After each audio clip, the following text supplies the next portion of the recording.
Evile adama hunlaya nu patuag I siamangi olal pakan unaw te an inne siya puiro in mangay ton na nang maatrang at suwakin andam chung hun zong te ikutakan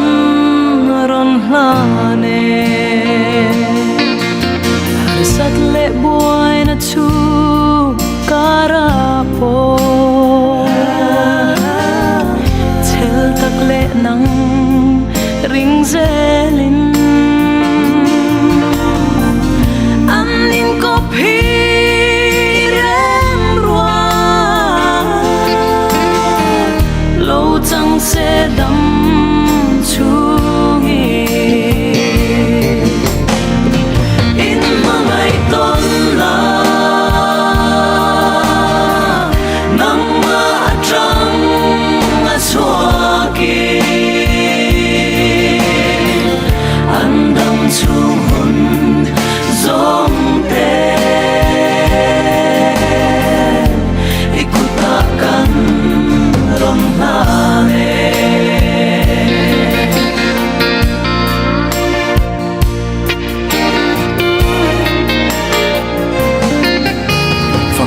mal luan cho ya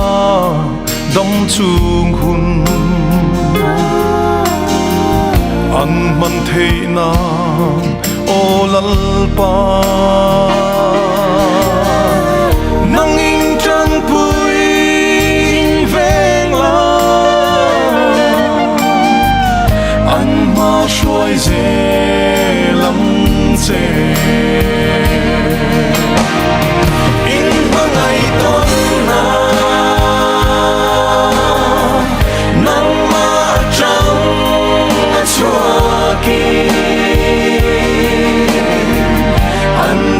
chung hun zong te ikutakan ron lane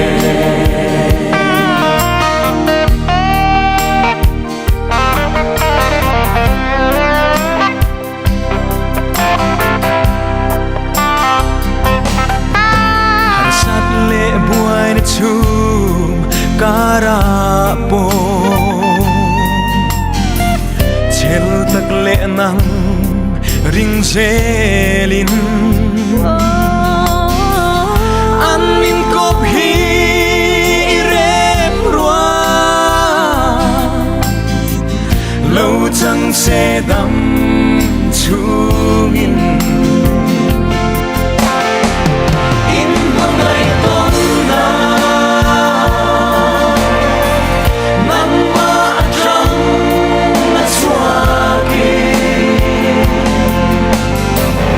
andam chung hun zong te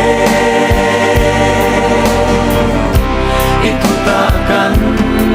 ron lane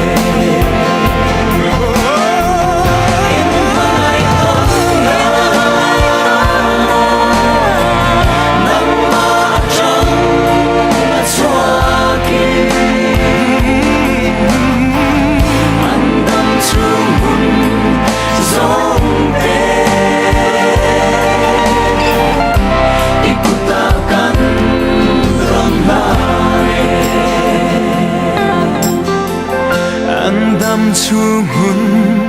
zong te ikutakan ron lane